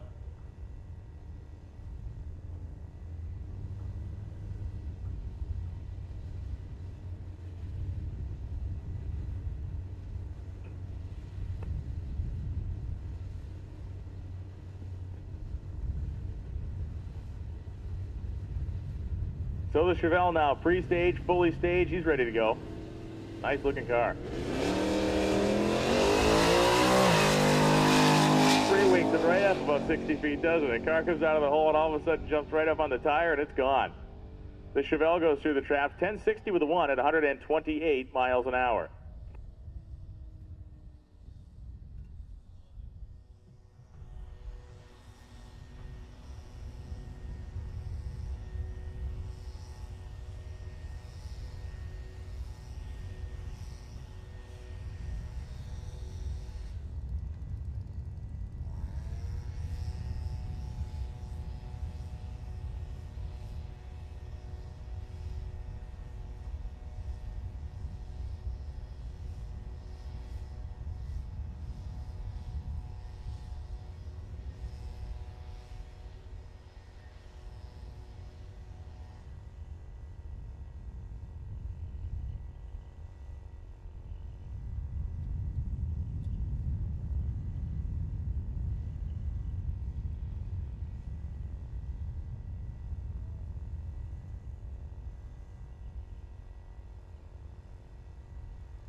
QA1 is the most complete line of adjustable shock absorbers, springs, rod ends, spherical bearings, and our innovative patented high-performance ball joints of any manufacturer to meet and exceed all of your racing and performance needs at very economical prices.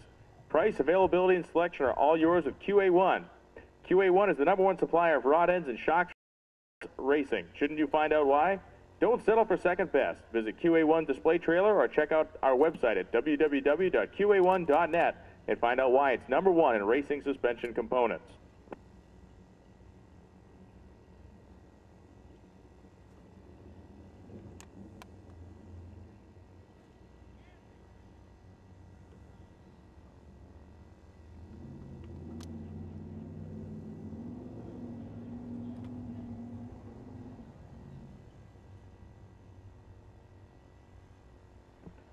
From transmissions to torque converters, shifters, and other drivetrain essentials, TCI has the parts to help you put the power down.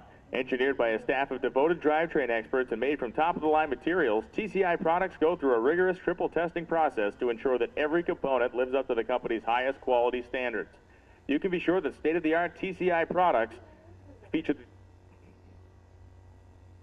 bulletproof reliability while providing unmatched performance on the street or at the track. For drivetrain help, check out the TCI booth in the manufacturer's area. And after the event, call our toll-free TransHelp helpline at 1-800-999-0853 or visit us online at tciauto.com.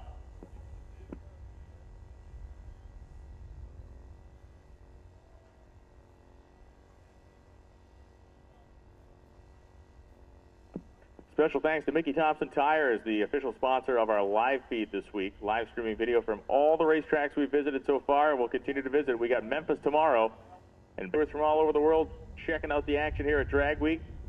And Rick Prospero's car is moving back under its own power. That is a good thing. He had suffered a transmission failure earlier today. Prospero got that car fixed, and he is back moving again.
Under 1 hour now. Under 1 hour left of open staging lanes. Under 1 hour left of open staging lanes before we will close things off, and all of us will head.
All right, Chris Ola coming up now, and we saw Chris last time hit the throttle and have a little fuego situation. I think belched a bunch of fire out from under the hood scoop. This 1979 Monte Carlo in second place in his class right now. He's chasing John Weishman. Weishman in the Mustang. Ola, what can only be described as a Saturday night special Nova. This thing went through tech. The guys, it was like we were in the Spanish Inquisition. We're asking them questions. They're giving us one-word answers. And they play it close to the vest. I'm sure this car does a lot of grudge racing down this way. And it is very fast. A pretty sleepy machine. For what it is, it really hauls the mail.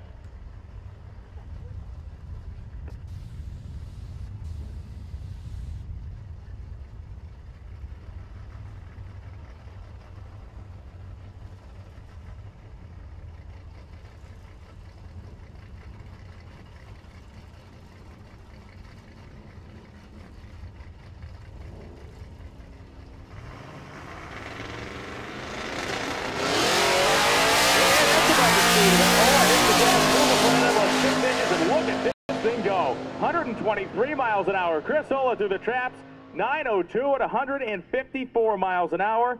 It's off his pace from earlier in the week. He went 896 on the first day, 9:02, 154. But it is a clean run, and it didn't spit fire at him when he hit the throttle, so he's moving in the right direction. That Nova means business. 13:07.8, 109 for the Mustang.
Here comes our man Mick, the Englishman. A little right-hand drive panel truck.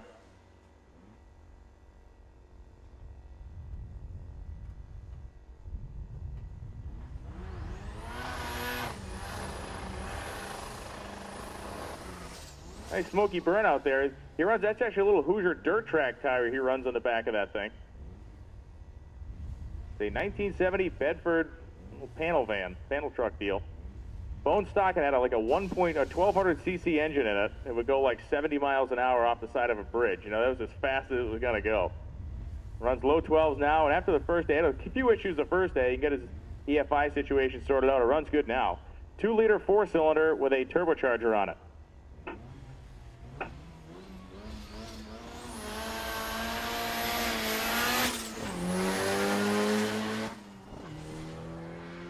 And the Bedford van goes 97 in the 8th mile. And Mick Wilkes with a hammer down on his best pass of the week goes 11:58 at 120. How about that? Oh, man, that is awesome. 11:58, 120 miles an hour, and that's how it's supposed to look. That is his quickest pass by a long shot. And since he's an English guy with a rock and roll haircut, it goes to 11.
So it's the late model Dodge Challenger taking on that Chevelle off to a much better launch than he's had all day, 125 in the 8th. And the Chevelle goes down the top end, 894 at 157 miles an hour.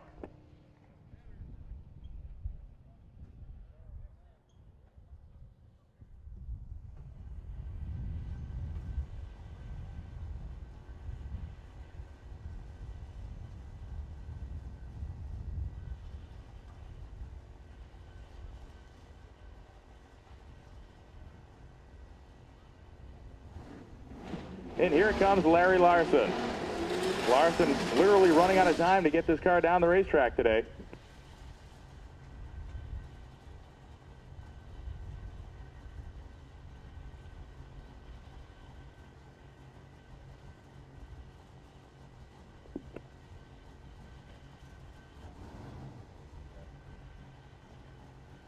Okay, so Larry Larson, pre-stage, as we're getting to the later stages of our day here. Larry has not gotten this car down the racetrack under power for any number of reasons. Some mechanical gremlins fighting him today. Larson in pre-stage. The car did sound interesting during the burnout. We'll leave it at that. Pre-stage now, he's going to bring that car into the fully staged position.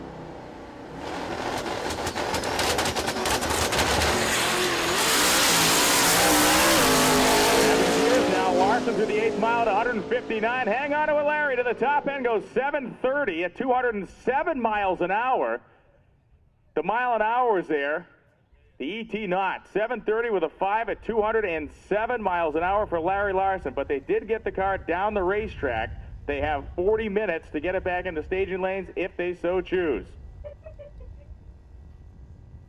So a confidence-building run there. Do they have enough time to turn it around and make one last hit? I'm sure they do. If not, they're going to let it ride on 730, and they would roll into Memphis tomorrow in second place behind Lutz if that is the time slip they turn in. Incrementally, the car was 126 to 60 feet, 491 to the 8th at 160. He made...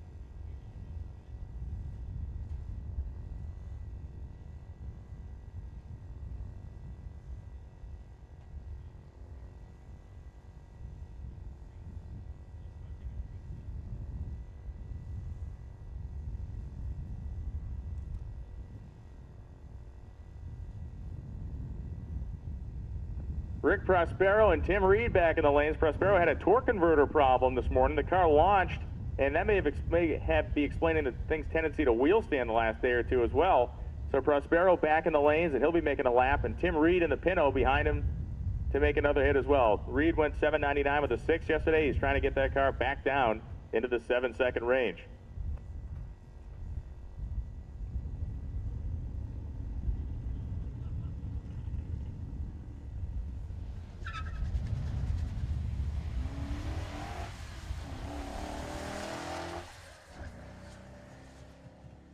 As the Challenger heads down the quarter mile here, 77 in the 8th, and the Challenger RT goes 1465 with a 9er at 99 miles an hour.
Here comes Tim Reed.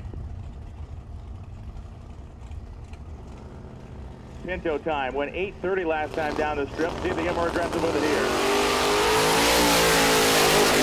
Those front tires to 300 feet. Big puff of smoke out of the exhaust pipes, but it heads down through the top end, goes 8:32, 154. The Pinto the chute comes out down through the timing traps. Travis in the seat, Todd Mashmeyer leading him up. They swapped the camshaft in this car last night. They have been working on this thing non-stop, trying to get a 7-second pass out of the Camaro here at Thunder Road to keep a 7-second average for the week. They're down in the 7s right now. They're averaging 774 coming into today.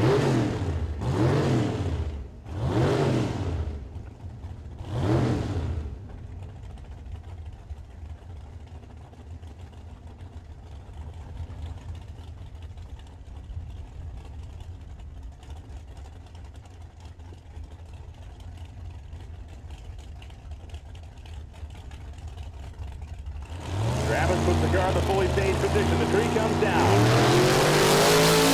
That looks pretty good. 138. The Ace saw that puff of smoke. He goes 8:11 at 174 miles an hour. 8:11, 174 through the traps. Did have to pedal it. And that probably cost him a 10th.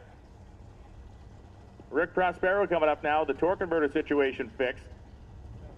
He has had a less than stellar day. We'll see what he can do.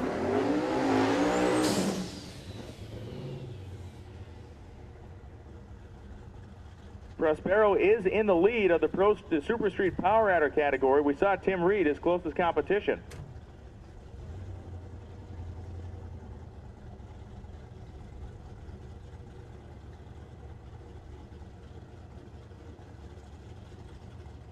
Mustang fully staged. In goes Prospero now to the fully staged position.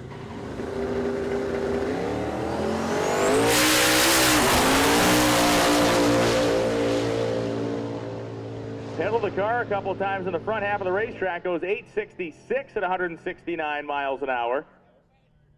Well off the pace they've been holding up. About 7/10 off of what they have been running. So Prospero,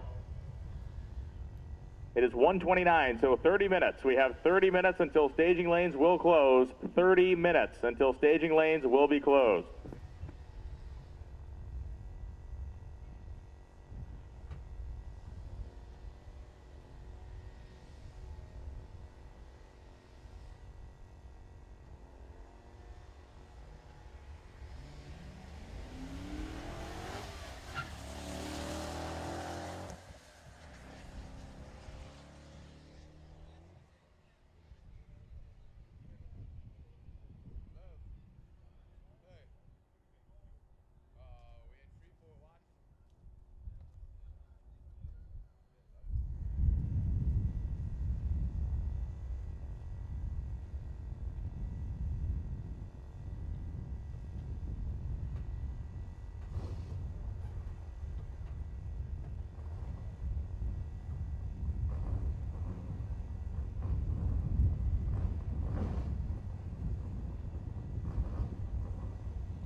And here comes the wagon. That blue Fairmont wagon. This is Keith Lopez. This car went 8:39 on Monday, 8:38 Tuesday, and it went 8:31 already today. Prospero is down in the 790s. These guys are running in the third spot. They're behind Tim Reed in this category. Super Street Power Adder, definitely a very tough category to play in. But Keith Lopez looking good. He went a 31. Can he go quicker than that? Like one of the guys in the tower at Tulsa said, this thing was his shade of ugly, and it's mine too. I love this little wagon.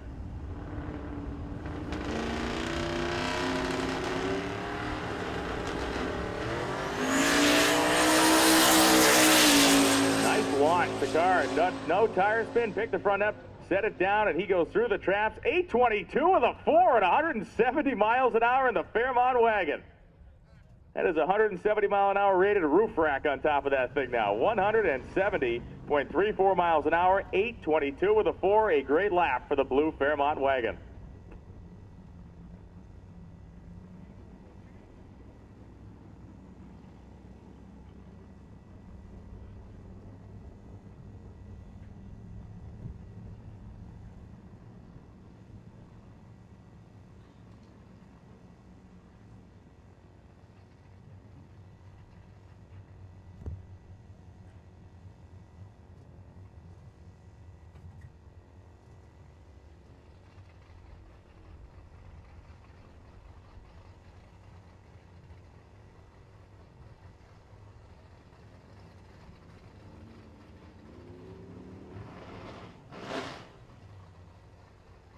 Chris Ola made a good lap last time, and I was going to try to do it again here.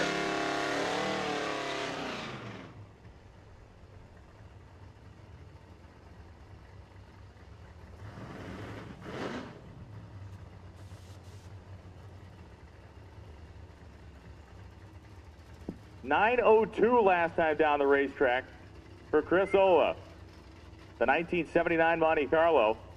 Big set of drag radials bolted to the back of it.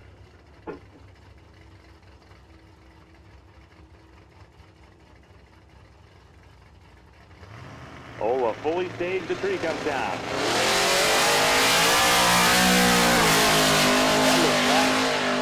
Pretty clean out of the pipe, too, to the 8th mile at 123. The engine sounds like it's laying over a little bit at the top end, goes 927, only 118 miles an hour at the stripe.